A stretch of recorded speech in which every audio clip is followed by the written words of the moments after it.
사도행전 3장 1절로 10절까지 말씀, 우리 교독으로 해서 하나님 말씀을 읽도록 하겠습니다.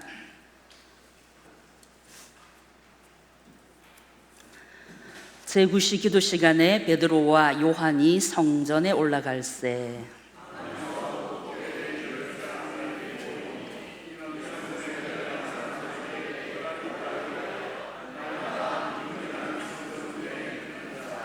그가 베드로와 요한이 성전에 들어가려 함을 보고 구걸하거늘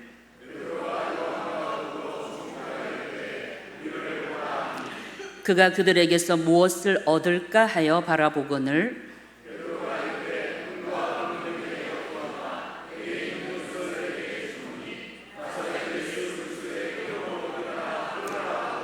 오른손을 잡아 일으키리니 발과 발목이 곧 힘을 얻고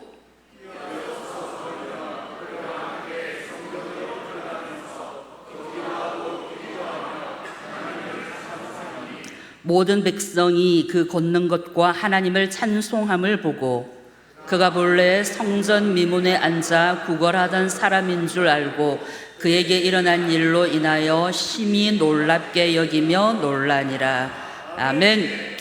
할렐루야. 한 주간도 승리하셨지요? 일상과 또 주어진 삶을 또 열심히 살아내셨을 우리 성도들 축복하고, 오늘 밤 집회를 통하여서 하나님께서 각자에게 주시는 귀한 마음과 또 은총이 있기를 축복합니다. 신동성 집사님께서 저의 이렇게 마치 설교 원고 첫 페이지를 본 듯이 눈에 가는 눈빛을 바라보며 이렇게 하는 찬양을 해주셔서 참 좋네요. 한국에만 있는 유일한 어떤 단어, 말, 눈이 맞았다. 우리 결혼하신 분들 다 눈 맞아서 결혼하셨지요? 아멘. 강명근 장로님 아멘 큰 소리로 하셨습니다. 축복합니다. 계속 눈을 마주치시길. 그런데 결혼을 하고 나면 이제 점점 눈을 안 본다더라고요. 그냥 저기 어딘가 있겠지 하고 그냥 안 보고 얘기하고. 그러나 계속해서 사랑은 눈을 마주치는 겁니다. 눈빛을 보고 이야기를 하는 거죠. 눈에도 표정이 있다고 어느 안과 의사가 말을 하시더라고요. 눈에도 다 표정이 있는데 혹시 남편, 아내의 눈 색깔은 무엇입니까? 혹시 자녀의 눈동자 색깔은 무엇입니까? 오늘 밤 집에 가서 숙제 한번 쳐다보시고 서로가 서로를 바라보는 시선이 너무 중요합니다. 눈길이라는 게 있죠. 눈길, 뭐 입길, 코길 이런 건 없잖아요. 눈길을 잘 줘야 되는, 우리 서로 사랑하는 눈길을 주는 그런 사이, 그런 교회 되기를 원합니다. 오늘 아주 눈이 잘 맞은 사람이 이제 본문에 등장하지요. 사도행전 3장 1절에서 10절은 와, 너무 도전되는 말씀이고 막 꼭 우리도 이러면 좋겠다 이런 말씀이고 너무 귀한 말씀인데, 교회 역사상의 최초의 기적, 사도가 일으킨 최초의 기적이 오늘 이 본문에 기록되어 있습니다. 베드로와 요한은 이제 성전으로 올라갑니다. 그런데 기도하러 올라갔다는 단어는 없습니다. 그래서 흔히 그냥 유대인들의 어떤 관습에 따라 유대인들이 하루 3번씩 성전에 올라가서 기도하러 올라갔을 것이라고도 보지만, 이제 이들은 예수를 믿기 시작했고 예수를 믿는 사람으로서 아마도 성전에 올라온 많은 유대인들에게 예수님을 전하러 갔을 거다, 그렇게 추측을 합니다. 왜냐하면 그 뒷장에 보면 그 유대인들의 이 베드로의 설교를 듣고 그날 5,000명이 회개하는 그런 역사를 볼 때에 아마도 이제 예수님의 제자들은 예수님이 하늘로 올라가시고 나서 계속해서 예수님의 사랑, 예수님의 그 놀라우신 복음을 전하는 자가 되었단 말이죠. 오늘 그러한 장면에서 기적의 주인공이 등장하는데, 유대 그 성전에는 8개, 어떤 분은 10개라고도 하는데 문들이 있다고 합니다. 그런데 오늘 특별히 등장하는 문은 미문, 아름다운 문이라는 뜻이죠. 그곳에는 모든 사람들이 들어갈 수 있습니다. 아마도 하나님 앞에 기도했을 때 어떤 기적, 어떤 놀라운 치유의 능력, 또 은혜, 이런 요소들을 확보하고 받기 위하여서 저들이 올라갈 것인데, 오늘 그 많은 미문으로 들어가서 성전에 들어가는 사람, 성전에서 그들의 나름대로 제사를 드린 사람들이 기적의 주인공이 아니라 성전 미문에 앉아서 성전에 들어가고 싶지만 당시 장애인들은 성전에 들어가는 것이 힘들었고, 오늘 그는 그 성전 미문 앞에서 그 안으로 들어가는 사람들에게 구걸을 하는 그 사람이 기적의 주인공이 되었다는 것이 놀라운 사건입니다. 하나님은 그렇게 낮은 자를 통하여서 역사하시고 그 낮은 자가 예수를 통하여서 일어나기를 원하신다는 거죠. 오늘 이 기적의 주인공은 어쩌면 한 번도 들어가 본 적이 없는 그 미문을 정말 간절히 들어가 보고 싶었을 것입니다.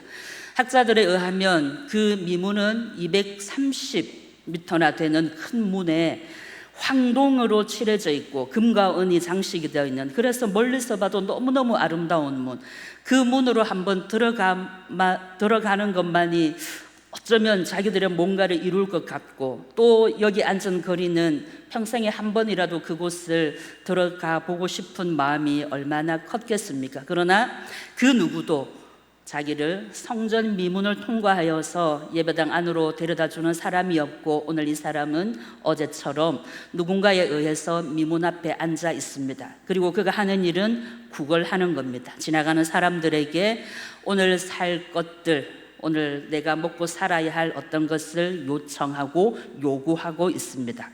어쩌면 그의 가족이 그를 데려다 줄 수도 있는데, 오늘 성경에는 사람들이 그를 메어서 내려다 놓았다고 했어요. 그러니까 고용하는 사람이 있을 수 있고, 그는 그날 적선 구걸을 통하여서 벌은 돈을 일부는 그 사람들에게 주고 또 어느 정도의 것은 자기가 받아서 생활을 했는지도 모르겠습니다. 그런 그에게 오늘 특별하고 놀라운 일이 일어나는데, 베드로와 요한이 이제 들어가고 있는 것이죠. 베드로와 요한은 이 거린이 눈에 보였습니다.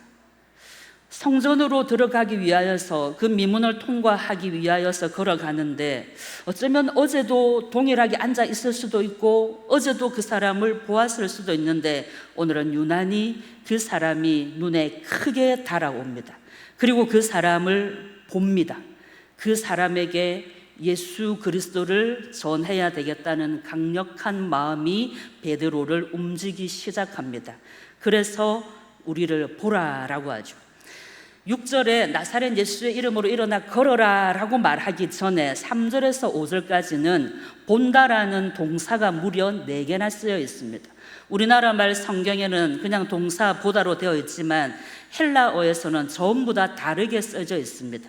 첫 번째로는 이 베드로와 요한을 이 거린이, 이름은 알 수 없고 나중에 4장에 가보면 40여 세쯤 되었다라고 하는 것을 볼 때에 한 40세 전후반 되는 어떤 사람이 그를 봅니다. 이 사람 여기서 본다는 것은 그냥 우리가 무심결 그냥 지나가는 누군가를 그냥 쳐다보는 겁니다.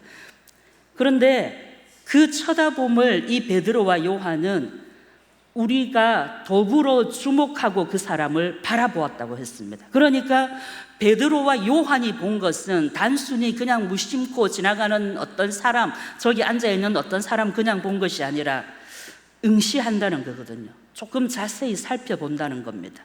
그리고 그 베드로와 요한이, 베드로가 그 사람에게 우리를 보라 이렇게 하는 것은 주목하여 보라는 겁니다.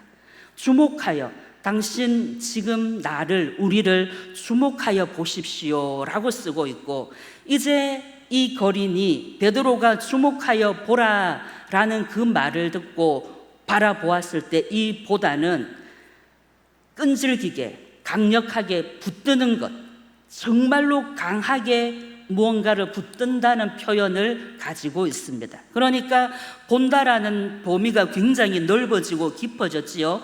처음에는 그냥 한 푼 얻기 위하여서 그냥 지나가는 사람 누구든지 그 눈에 들어와서 보고 달라고 했다면, 지금 이 거린이 보는 것은 모든 것을 다 쏟아내는, 집중하여서 정말로 간절히 뭔가를 붙잡는 마음으로 베드로와 요한을 보기 시작한 겁니다. 그 봄을 통하여서 오늘 역사는 일어납니다. 그러니까 믿음과 시선 사이 어떤 기적을 일으키기 위해서는 보는 것이 굉장하게 오늘 본문에서는 작용을 하지요. 그래서 예수님을 바라보는 것, 예수님께 시선을 두는 것, 또 예수님이 눈이 있는 곳에 우리가 뭔가를 보는 것이 굉장히 중요함을 오늘 본문을 통하여서 알 수가 있습니다. 오늘 이 거린에게 나타난 이 봄, 우리는 지금 믿음과 시선 사이에서 기적이 일어나는 장면을 성경을 통하여서 보고 있는데, 그럼 우리는 지금 어떻게 살고 어떻게 시선을 두어야 하는가 하는 것입니다. 베드로와 요한이 이 거린에게 말한 보라라고 했을 때에 이 사람에게 있는 믿음을 확인하게 되는 것이 3장 16절에 나와 있습니다. 믿었기 때문에 이 거린이 베드로와 요한이 하는 말을 믿고 기적을 일으킨 거죠. 그래서 우리에게 믿음이 필요하고 그 믿음 사이에 바라보는 예수에 집중하는 것이 필요하다는 것입니다. 이 사람은 40년 동안 온갖 따가운 시선 속에 살았습니다. 유대인의 관습, 유대인의 신념 속에 있는 장애를 가진 사람은 자기가 죄를 지었든지 아니면 부모가 죄를 지어서 이렇게 장애가 있다라는 것이 통상적인 신념이었기 때문에 어쩌면 걷지 못하는 고통, 불편함, 아픔보다는 사람들이 자기를 죄인 취급하는 것이 더 아팠을지도 모릅니다. 자기는 죄가 없다고 생각하는데 내가 40년 동안 이렇게 살아가는 것이 과연 의미가 있나? 나는 이렇게 살다가 한 생을 끝내는 건가? 나는 아무런 잘못도 하지 않았는데 어린아이나 어른이나 할 것 없이 지나가면서 나를 경멸하듯이 쳐다보고 간혹 가다가 동정하여서 동전 한 입 넣어주는 그런 삶을 살아가는 이 구찬 인생에 오늘 베드로와 요한이 그를 바라봅니다. 주목하여 바라봅니다. 그 시선은 40년 동안 한 번도 느껴지지 못한 따뜻함과 어쩌면 긍휼함과 또 뭔가 오늘은 어제와 다른, 지금까지 내가 누군가에게 적선을 해서 구걸을 해서 받을 때에 그 눈빛과 그 시선과 다른 뭔가를 느끼게 되는 순간이 오늘 본문에 등장을 합니다. 베드로는 주님의 음성을 듣고 주님의 시선을 받은 사람으로 지금 여기 서 있습니다. 사람들이 외면한 그 거린을 향하여서 베드로가 이렇게 따뜻한 시선을 우리를 보십시오 라고 말할 수 있었던 것은, 그리고 그가 그 안에 있는 예수를 전하고 싶은 강력한 감동과 마음이 온 것은 그도 주님의 따뜻한 시선을 받아보았기 때문입니다. 예수님은 만찬 이후에 겟세마네로 기도하러 올라가셨습니다. 이제 사람들이 잡으러 올 것이고 십자가의 길로 가는 걸음입니다. 제자들은 마치 이제 이 밤이 지나고 나면 예수님이 정권을 잡고 자기들도 오른쪽 왼쪽에 서서 뭔가 한 자리씩 앉을 거라는 기대에 부풀어서 산으로 올라갔습니다. 그러나 그 길에서 예수님은 이제 내가 잡혀갈 것이고 십자가를 질 것이고 이런 이야기를 할 때에 너희들이 나를 두고 도망갈 거다라고 말합니다. 그때 베드로가 호언장담합니다. 다 주님을 버릴지라도 저는 주님을 안 버립니다. 제가 죽을지언정 주님을 안 버립니다 라고 큰 소리로 예수님의 그 말에 답을 했죠. 그런데 대제사장 집으로 이제 예수님이 끌려가셔서 고문을 당하고 계십니다. 저 멀찍이 어딘가 베드로도 서 있습니다. 그때 베드로에게 한 여자아이가 와서 당신 예수와 함께한 제자 같은데요 라고 했을 때 노, 아니라고 대답합니다. 두 번째 또 사람이 당신도 갈릴리 사람이 아니냐고, 저 사람 저기 서 있는 사람과 같이 다닌 자가 아니냐고 했을 때에 두 번째로는 맹세하며 아니라고 하였습니다. 하나님께 맹세하건대 나는 저 사람 몰라 라고 대답을 하죠. 그리고 세 번째, 1시간쯤 지나고 나서 또 누군가가 불을 쬐고 있는 거기에 와서 당신 분명히 예수와 함께한 사람 맞다고 했을 때 그때는 저주까지 하며 아니라고 하였습니다. 예수님은 이 일이 있기 전에 베드로에게 너가 새벽에 닭이 3번 울기 전에 나를 부인하리라 하셨거든요. 베드로가 이렇게 다른 사람들의 질문을 받고 예수를 모른다고, 나는 그 사람 누군지 그 정체도 모르고 저주까지 하면서 모른다고 할 그때에 닭이 울기 시작했습니다. 우리가 아는 것처럼 닭이 한 번만 울고 끝나지 않죠. 새벽에 닭은 여러 번을 웁니다. 근데 베드로는 그 예수를 모른다고 하는 그 순간에 그 닭 울음 소리가 들리지 않았습니다. 그런데 여기에서 저 본당 뒷문 정도의 거리가 되었을까요? 대제사장 집이 그렇게 큰 집이 아니었겠죠. 예수님이 자기를 보십니다. 예수님이 고문을 당하시며 서 있는데 자기는, 베드로는 여기서 나 예수 모른다고 하는 그때에 주님이 자기를 바라보는 그 눈이 마주친 겁니다. 그때에 너가 닭이 3번 울기 전에 나를 부인하리라 한 것이 생각이 나서 나가서 엉엉 통곡하고 울었다는 겁니다. 예수님의 시선이 베드로를 향한 너 그럴 줄 알았어, 너가 그럼 그렇지, 그런 시선이 아니었던 거죠. 연약하고 그럴 수밖에 없는 인간의 그 나약함 내가 이해한다. 너가 큰 소리 쳤지만 너 속에 있는 약함 내가 알고, 또 지난 3년 동안 함께했던 그 순간들을 떠올리면서, 어젯밤에 만찬한 것을 떠올리면서 그렇게 사랑과 연민과 여러 가지 복합적인 감정으로 베드로를 쳐다본 것이죠. 그때 이 베드로가 모든 것이 다 녹아져 버렸고 나가서 회개합니다. 회개해서 나온 통곡이었던 거죠. 닭이 울어서 통곡이 아니라 주님이 그 시간에 자기를 바라보고 주님과 눈과 눈이 마주치니 엉엉 아기처럼 울게 된 겁니다. 그 주님의 시선을 이 베드로가 받아보았기 때문에 이 거린을 향하여서 쳐다볼 수 있었던 것입니다. 이 거린도 예수를 알기를 원했던 거죠. 사랑하는 주님이 자기를 나무라지 않고, 자기는 3번이나 주님 모른다 하고 저주까지 한 자기를 다 품어주시고 사랑의 눈빛으로 봐주신 그 사랑이 여기에 있어서 이 거린도 정말로 세상 사람들의 안 좋은 무자비한 그런 시선이 아니라 예수 그리스도를 향한, 예수 그리스도가 주시는 그 생명의 시선을 받기를 원한 거죠. 자기가 느껴봤기 때문에, 그 예수님의 사랑의 시선이 얼마나 크고 놀랍고 아름다운지를 알기 때문에 이 거린도 그랬으면 좋겠다, 이 거린도 정말 예수님 안에서 거하면 좋겠다, 그런 마음이 들어서 이에게 이렇게 예수님을 소개하고 일어나라고 이야기한 것이죠. 이제 나사렛 예수 이름으로 일어나 걸어라 라고 이야기합니다.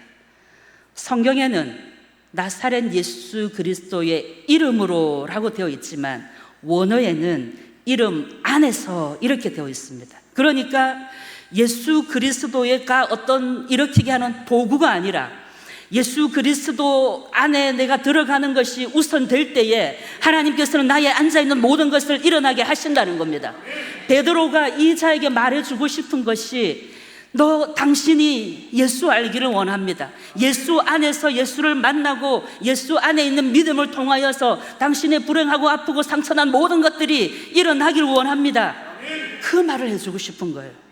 그래서 나사렛 예수 그리스도 안에서 우리가 예수 그리스도 안으로 들어가는 것이 먼저라는 겁니다. 우리는 간혹 치유를 바랍니다. 저도 치유를 바랍니다. 능력을 바랍니다. 그러나 능력과 치유와 기사와 기적과 모든 것을 바라보기 전에 우리가 해야 할 것은 예수 안으로 들어가는 겁니다. 여기에 예수가 있는 것이 먼저라는 거죠. 이 예수가 내 안에 살아서 역사하고 내가 그 예수에게 집중할 때에 주님이 원하시면 죽었던 것도 살아나게 하시고 앉아있는 것을 일어나게 하신다는 것입니다. 오늘 그 예수님이 이 베드로를 통하여서 역사하시는 거거든요. 이 가련하고 구차한 인생, 어쩌면 빨리 죽고 싶은 마음도 문득문득 들었겠죠. 그 사람이 예수를 알고 예수를 발견하고 예수 안에 들어가기를 원하시는 것입니다. 그가 정말로 예수를 영접했다는 증거는 그가 베드로의 손을 잡고 일어나 걸었을 때에 성전 안으로 들어간 겁니다. 그토록 통과해보고 싶었던 미문을 통하여서 성전 안을 들어가서 하나님을 찬송했다는 거예요. 그래서 이 사람이 믿음이 들어갔구나, 예수 안으로 들어갔구나 하는 것을 우리가 알게 되는 겁니다. 예수 이름으로 일어나 걸으라 하고 말만이 아니라 베드로가 손을 내밀어 잡아 일으켰을 때에 그는 서서 뛰며 서서 걷고 이렇게 표현이 되어 있죠. 여기서 뛴다는 것은 다른 박질이 아니라 용수철처럼 튀어오른 것입니다. 40년 동안 나는 할 수 없고 나는 걸을 수 없는 사람, 만약에 이 사람에게 믿음이 안 들어갔고 예수 안으로 안 들어갔으면 오른손을 내밀어 잡아 일으킨들 일어나겠습니까? 무슨 말도 안 되는 소리, 40년 동안 나는 한 번도 선 적이 없고 그런 적이 없는 나에게 일어나라니, 노, 괜찮습니다, 필요 없습니다 라고 했겠죠. 그러나 그 베드로의 그 따뜻한 시선, 자기가 평생에 느껴보지 못한 그 눈빛을 받고 믿음이 들어가고 예수의 이름 안에서라는 그 말에 믿음이 확 들어온 거죠. 그리고 일어났습니다. 뛰며 용수철처럼 튀어오르다는 뜻입니다. 앉아있던 그가 벌떡 일어나게 된 거죠. 일어나서 그대로 주저앉은 것이 아니라 서게 된 겁니다. 그리고 걸어보았습니다. 걸어졌습니다. 한 번도 걸은 적이 없고 뛰어본 적이 없고 일어난 적이 없었는데 그런 기적을 체험하였다면 당장 집으로 달려가서 부모나 형제들이나 친구들에게 갈 법도 한 그가 성전 미문으로 들어가서 뛰며 걸으며 하나님을 찬송했다는 것입니다. 이것이 그를 일으키게 한 역사가 되는 거죠. 예수가 안으로 들어왔을 때의 받아들임, 영접함, 믿음이 그를 그렇게 믿음의 사람으로 변화시켰습니다. 우리도 예수 안으로 들어가서 일어나길 원합니다. 우리가 영적으로 아직까지 뭔가 일어나지 못한 어떤 부분이 있습니까? 내가 오랜 시간 고착된 어떤 좋지 못한 마음들이 있습니까? 예수 안으로 들어가서 예수 안에서 일어나시길 축복합니다. 이 영적인 건강까지, 하나님을 향한 그 믿음까지 회복한 그가 얼마나 놀랍고 얼마나 감사했을까요? 그가 이렇게 된 것은 베드로를 통해서 역사하신, 베드로에게 그런 시선을 주신 예수님이 계셨기 때문입니다. 그 예수를 이 자가 만나게 된 것이지요. 한국 교회사에 유명한 김익두 목사님이 계십니다. 이 목사님이 아주 오래 젊은 시절 아버지가 돌아가시고 나서 굉장히 방황을 하고 막 이렇게 주먹 세계도 있고 뭐 이런 분이셨어요. 그런데 이 자가 전도지 한 장을 받습니다. 그리고 그 전도지를 통하여서 궁금하기 시작한 거죠. 세세토록이 무슨 말이지? 영혼이란 말인가? 이것이 궁금해서 교회를 가게 되고 전도사가 되고 목사님까지 되고 한국 대한 그 기독교 장로회, 대한장로회에 아주 귀한 일을 하신 거죠. 이분이 이 나사렛 예수 그리스도의 이름으로 일어나 걸어라, 이 본문이 본인에게 와닿아서 본인도 해보고 싶은 거예요. 베드로도 이렇게 했다면, 그 당시에 정말로 베드로가 무슨 아주 영험한 그리고 학력이 높은 그런 자도 아닌 베드로가 했다면 나도 할 수 있지 않을까 싶은 거예요. 그래서 시험을 한 거죠. 평양 황해도의 신천이라는 곳에 이제 이분이 신천교회를 다니셨는데 그 신천에 어떤 샘이 하나 있었답니다. 근데 그 샘에 늘 앉아있는 거린이 안준뱅이였다는 거예요. 그래서 이것을 시험해보고 싶은 거예요. 내가 예수를 믿고 내가 이제 목사가 되고 나도 할 수 있지 않을까? 그런 마음이 든 겁니다.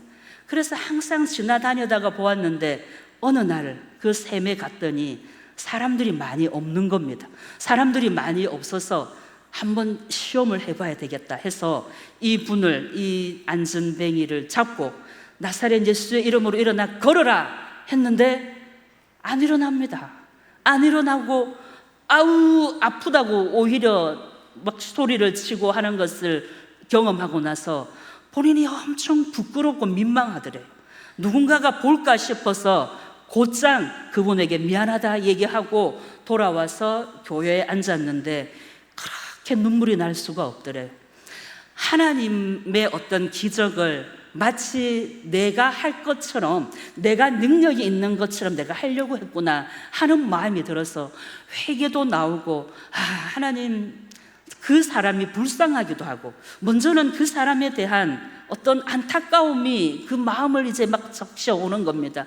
저 사람도 하나님 한번 걸어보면 얼마나 좋을까요? 평생 걷지도 못하고 저 사람이 저렇게 저기 앉아서 있다가 죽을 인생인데 하나님 너무 불쌍하지 않습니까? 나도 이렇게 걷는데 저 사람도 걸었으면 좋겠습니다. 이런 마음이 들면서 자기가 자기 일은 내세워 예수 이름으로 일어나 걸어라 했던 것도 부끄럽고, 또 그 사람에 대한 안타까움과 긍휼한 마음도 들어서 엉엉 울면서 기도를 했는데, 하나님께서 또 마음에 감동을 주시기를 그분을 교회에 데려오라 하는 겁니다.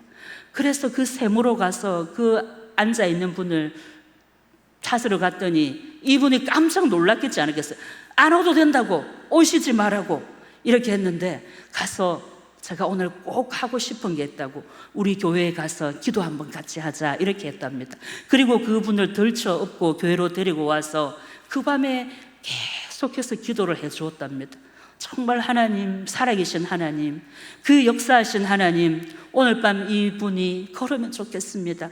사람의 힘이 아니라 예수님이 죽은 자도 살리시고 병든 자도 고치셨으니 예수님 고쳐주세요, 예수님이 해주세요 정말 같이 기도를 하자 이 병든 자도 마음이 같이 움직여서 함께 저 목사님이 믿는 하나님 고쳐주세요 이렇게 기도를 하고 나서 하나님은 그 밤에 역사를 만들어 주셨는데 그분이 일어났습니다. 그 일이 평양, 북한 일대에 퍼져서 김육두 목사님이 굉장히 치유 사역을 많이 하셨다는 교회사 사료가 있습니다. 내 힘으로 내가 어떻게 해봐야지, 내가 예수 이름으로 일어나 해봐야지가 아니라 내 안에 있는 예수님이 역사하시도록 집중할 때에, 그 예수님을 바라보고 예수님께 시선을 둘 때에 내 안에 있는 예수님이 행하신다는 것을 깨닫게 된 거죠. 오늘 베드로도 내 안에 있는 예수, 나에게 시선을 준 그 예수가 하셨다는 것을 이자에게 알려주고 싶었던 것이죠. 예수님께서 이 땅에 오신 것은 우리 안에 계시기 위함이고 우리에게 시선을 맞추기 위함이십니다. 저 높고 높은 곳에서 이 낮은 곳에 사는 우리와 눈 맞추기 위하여서 예수님이 오셨습니다. 어떤 것들과 눈을 맞추는 것 이전에 우리는 주님과 눈을 맞추고 살아가야 할 것입니다. 한한상 부총리를 우리가 아시지요. 당시에 어떤 정부를 이렇게 부정한다는 것에 죄목이 있어서 이렇게 중앙정보부 그런 곳에 끌려가셔서 고문도 당하셨는데, 그 옆방에 어떤 목사님이 들어오셨답니다. 아마 이 목사님도 뭔가 조금 어긋난 일이 있었겠지요. 근데 이 목사님이 매일 밤 울시고 또 고문 받으러 이렇게 치료받고 돌아오시면 정말 힘도 없고 너무너무 점점점 쇠약해지는 것을 보고 이분이 성경책을 드려야 되겠다는 마음이 들더랍니다. 그래서 자기가 성경책을 가지고 그 감옥에 있었는데 이 성경책 저 목사님에게 좀 전해달라고 간수한테 얘기를 했더랬죠. 그런데 성경책을 주고 나면 나는 어떨까, 나는 어떡하나 하는 생각이 들어서 이 성경을 찢었답니다. 그래서 신약 성경이었는데 자기가 복음서를 가질까, 목사님께 복음서를 드릴까 하다가 찢어서 그래도 목사님에게 복음서를 드리고 자기는 일반 서신서를 가지고 성경을 읽는데, 성경을 전달해주고 그 다음 날부터 그 방에서 우는 소리가 멈추고 치료를 받고 돌아오는 빛이, 낯빛이 바뀌는 것을 본 거예요. 그래서 간수가 물어봤죠. 도대체 저 목사님이 왜 저렇게 됐냐 하니 예수가 들어가니 삽디다 이렇게 대답을 했답니다. 모든 상황에 예수가 들어가면 살아난다는 거죠. 우리는 예수님이 정답인 것을 알면서도 예수님 아닌 다른 것이 더 낫지 않을까, 더 이기지 않을까, 이런 고민들을 할 때가 있습니다. 그러나 신앙은 단순한 겁니다. 예수님이 믿으라면 믿는 것이죠. 예수님이 하라면 하는 것이죠. 그 단순함이 믿음을 일으키고 역사를 일으키는 줄 믿습니다. 예수가 들어가니 삽디다, 이 말씀이 오늘 밤 우리의 귀를 울려서 우리 안에 들어가 계신 그 예수로 우리의 모든 것이 날마다 힘있게 되고 살아내는 은혜가 있기를 축복합니다. 싱어송라이터 김명선 목사님이 계십니다. 이분이 예수전도단 간사를 하고 이제 간사를 통하여서 사역자의 길을 걷고 있죠. 이제 오륜교회에서 찬양 사역자로 오래 하시다가 지금은 사임해서 또 다른 일들을 하시는데, 이분이 쓴 책 중에 사랑이 남긴 하루라는 책이 있습니다. 그 책에 이 놀라운 시선에 대한 이야기가, 노래 이야기가 들어있는데, 어느 날 예레미야를 읽다가 이런 마음이 들었대요. 내가 나라와 민족을 위하여서 기도해야 되겠다 하는 생각이 들었답니다. 그래서 그런 마음을 품고 있는데 또 다른 한켠에 어떤 미혹의 마음이, 너나 잘하지, 너가 무슨 나라와 민족을 위한 기도야 하는 소리가 들려오는 거예요. 그래서 그 말이 너무 크게 들려왔어요. 왜 이러냐면 이 목사님은 어릴 때 굉장히 가난했고 또 정말로 차비가 없어서 친구에게 차비를 빌려달라고 할 정도로 힘들고 어려운 시간을 보냈고, 그래서 굉장히 위축되어 있었다는 거죠. 그래서 맞아, 내가 무슨 민족과 나라를 위한 기도야, 나나 잘하지, 이제 그런 마음이 있는데, 그러고 묵상을 하는데 하나님께서 이 목사님에게 이야기를 하는 거죠. 그게 아니라는 거예요. 너가 너 있는 자리에서 끊임없이 기도하라는 마음이 들어옵니다. 하나님께서 너가 있는 그 자리에서 나라를 위하여서 여러 제목들을 위하여서 계속 기도해라 라는 마음을 받게 된 거죠. 그리고 시를 하나 써 내려갑니다. 그 시를 제가 읽어드리겠습니다. 화면에 한번 나오지 싶은데, 내게로부터 눈을 들어 주를 보기 시작할 때 주의 일을 보겠네. 내 작은 마음 돌이키사 하늘의 꿈 꾸게 하네. 주님을 볼 때 모든 시선을 주님께 드리고 살아계신 하나님을 느낄 때 내 삶은 주의 역사가 되고 하나님이 일하기 시작하네. 성령이 나를 변화시켜 모든 두려움 사라질 때 주의 일을 보겠네. 황폐한 땅 가운데서 주님 마음 알게 되리. 주님을 볼 때 모든 시선을 주님께 드리고 살아계신 하나님을 느낄 때 세상은 주의 나라가 되고 하나님이 일하기 시작하네. 시선이라는 노래 가사입니다. 이 시를 써서 곡을 붙여서 이분을 굉장히 유명세에 오르게 한 교회 안에 엄청 많이 부르게 된 곡입니다. 이분이, 하나님, 저는 아무것도 아닙니다. 배경도 없고 백도 없고 돈도 없고 잘난 것도 없고 기댈 곳도 없습니다. 그러나 제 시선을 주님께 드립니다. 저의 주인이신 하나님, 저를 만드신 창조주 아버지, 나의 주 되신 주님만 바라봅니다. 그 시가, 그 기도가 시가 되고 노래가 된 것입니다. 그래서 이 시선의 부제를 본인은 기도의 의미라고 붙이면 좋겠다라고 그 책에 써 놓았습니다. 기도는 나의 시선을 하나님께 두는 것입니다.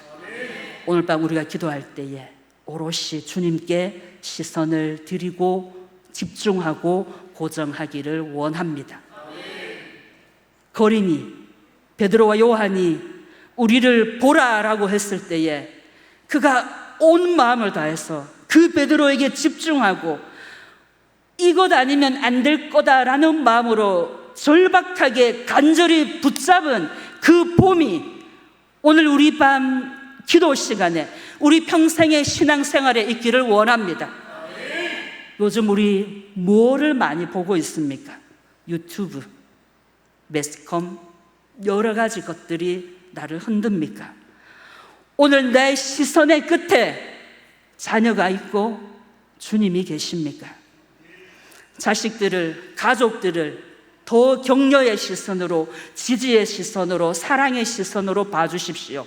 하나님은 그 시선 끝에 작은 자의 모습으로 서 계십니다. 그래서 그들에게 끊임없이 따뜻하게 눈맞춤을 해야 할 사명이 우리에게 있는 것입니다. 주님이 우리에게 허리를 숙여 눈을 마주치신 것처럼 그 주님의 눈을 바르게, 이 눈빛이 나를 살릴 것이고, 이 눈빛에 내가 나의 시선을 고정할 때에 내가 앉아있는 모든 것들을 일어나게 하실 것이라는 믿음으로 주님을 바라보시기를 축복합니다. 그리고 주님이 사랑하는, 주님의 사랑이 필요한 모든 곳에 우리의 시선을 두기를 원합니다. 그럴 때에 40년 된 안전뱅이도 일어나게 하실 줄 믿습니다. 하나님은 우리가 연약해 있는 모든 것에서 일어나길 원하시는 거죠. 예수님이 그 거린을 향하여서 정말로 사랑하는 마음으로 일어나길 원하셔서 베드로를 감동시키신 것처럼, 하나님의 사람들은 우리가 연약해서 주저앉아 울고 있는 것을 원하시는 것이 아니라 그 현장에서 주님을 바라보고 일어나서 걷고 뛰고 서서 하나님을 찬송하고 예배하기를 원하십니다. 그렇게 할 때에 하나님께서는 세상이 줄 수 없는, 세상이 알 수 없는 은혜와 평강과 자비로 우리에게 내려주실 줄 믿습니다. 정말로 우리가 어떤 상황에서든지 주님 잘 바라보고 예수가 내 안에 있어서, 예수가 들어가니 삽니다, 예수가 내 안에 있어 삽니다라는 그 고백을 하나님께 올려드리고 날마다 승리하시기를 축복합니다. 이 시간 우리가 함께 기도할 것인데요, 오늘 두 가지 기도할 겁니다. 첫 번째로는 하나님, 나의 시선이 주님께 있기를 원합니다. 모든 시선을 주님께 드리길 원합니다. 내가 주님께 시선을 드릴 때에 나의 모든 삶이 하나님의 역사가 되고 하나님이 일하여 주시옵소서, 이렇게 먼저 기도하시고, 두 번째로는 오늘 밤 그 안전뱅이에게 오셨던 주님의 역사가 내게도 임하여 주시기를 기도합시다. 나의 연약한 부분을 하나님께 내어놓을 때에 하나님께서 일하여 주시기를 기도하기를 원합니다. 하나님께서 간절히 원하는 자에, 나의 영적인 부분이 아프거나 나의 정서적인 부분이 상해 있거나 나의 육신적인 것이 아프거나, 하나님 앞에는, 하나님은 모든 것을 가능하게 하셔서 우리가 그분께 간절히 오늘 기도하기를 원합니다. 이 시간 먼저 하나님, 나의 시선을 주님께 드립니다. 받으시옵소서. 내 시선이 정말로 주님께 집중되고 주님의 시선이 머무는 곳에 나의 시선도 있기를 원합니다. 내 주변에 누군가가 따뜻한 나의 시선이 필요한 사람이 있습니까? 자녀이든지 친구이든지 동료이든지 그들에게 정말로 신뢰함의 시선을 보내고 격려하는 시선을 보내고, 그 베드로와 요한의 시선이 거린에게 손을 내밀어 일으켜 세웠던 것처럼 우리가 따뜻한 시선을 보내어서 누군가를 세우는 역사가 일어나길 원합니다. 하나님, 우리도 그렇게 살게 하여 주시옵소서. 이 시간 간절히 우리를 주님께 집중하고 나의 눈을 하나님 앞에 들어서 간절히 주님 바라보기를 원합니다. 주님, 역사하여 주십시오. 나의 눈을 받아 주십시오. 나의 시선이 필요한 곳에 하나님 역사하여 주십시오. 주의 이름으로 기도합시다. 주여,